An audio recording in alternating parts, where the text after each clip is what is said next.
સરકારની કામદાર અને કિસાન વિરોધી નીતિઓનો સંયુક્ત ટ્રેડ યુનિયન સમિતિ દ્વારા વડોદરાના ગાંધીનગર ગૃહ ખાતે વિરોધ કરવામાં આવ્યો। સંયુક્ત કિસાન મોરચા તથા કેન્દ્રીય ટ્રેડ યુનિયનોએ સરકારના કામદાર વિરોધી અને ખેડૂત વિરોધી નીતિને અનુલક્ષીને આજે રાષ્ટ્રીય સ્તરે ઔદ્યોગિક હડતાલ અને ગ્રામીણ બંધનું એલાન આપવામાં આવ્યું હતું।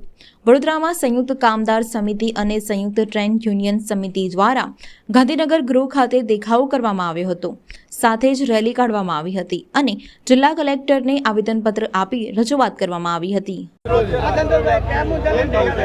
આજ રોજ દેશના સેન્ટ્રલ ટ્રેડ યુનિયનોએ અને લોકલ ટ્રેડ યુનિયનો કિસાન મોરચાએ જે એક નિર્ણય લીધો છે એ નિર્ણયના આધારે 16/2ના રોજ અમે અમારી જૂની માંગણીઓ જે ભારત સરકાર કેટલા દિવસથી સંતોષી નથી રહી એને ફરી એકવાર રજૂ કરવા માટે અમે લોકો અહીંથી ગાંધીનગર ગૃહથી કલેક્ટર ઓફિસ સુધી રેલીના સ્વરૂપમાં જઈશું અને કલેક્ટરશ્રીને આવેદનપત્ર આપીશું। જે પ્રધાનમંત્રીશ્રીને નિવેદન કરવામાં આવ્યું હશે કે 26,000 મિનિમમ કામદારોને વેતન મળવું જોઈએ, 10,000 પેન્શન મળવું જોઈએ। આ જે 4 લેબર કોડ જે કામદારોના હક ઉપર કુઠારોઘાત છે એને રદ કરવા જોઈએ। લેબર કોડની અંદર જજોની નિમણૂક કરવી જોઈએ। લેબર કોડને જે ડિસકન્ટિન્યુ કરવાના જે વ્યવસ્થા સરકાર કરી રહી છે એને બદલે એને ચાલુ રાખવી જોઈએ।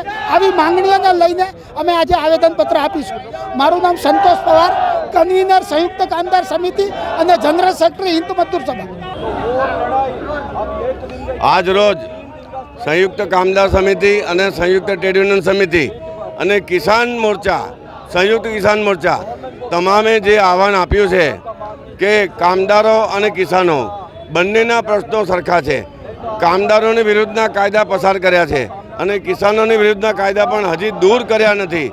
આ બધાની સામે લડત આપવા માટે અને તમામ કામદારોના જે કાયદા છે એનો ચુસ્તપણે અમલ કરવા માટે રાતોરાત જે ડ્રાઈવર કામદારો જે છે એ લોકો માટે રાતોરાત જે કાયદો લાવ્યા છે 10 લાખનો દંડ, 10 વર્ષની જેલ, એ લક્ઝરીના કામદારો, ટ્રકના કામદારો એ તમામને ન્યાય મળે તે માટે રાતોરાત જે કાયદાઓ બન્યા છે એને પડકારવા માટે, આવા કાળા કાયદાઓ દૂર કરવા માટે તમામ યુનિયનો એકઠા થઈને આજે ગાંધીનગર ગૃહથી કલેક્ટર કચેરી સુધી અમે રેલી કાઢવાના છે અને કલેક્ટરશ્રીને આવેદનપત્ર આપવામાં છે કે આવા અંગ્રેજો જેવા જો હુકુમી કાયદા જે રાતોરાત પેદા થઈ જાય છે એને દૂર કરો, કામદારોને ન્યાય આપો, ખેડૂતોને ન્યાય આપો અને એના માટે અમે તમામ ક્ષેત્રે લડી લેવા માટે તૈયાર છીએ।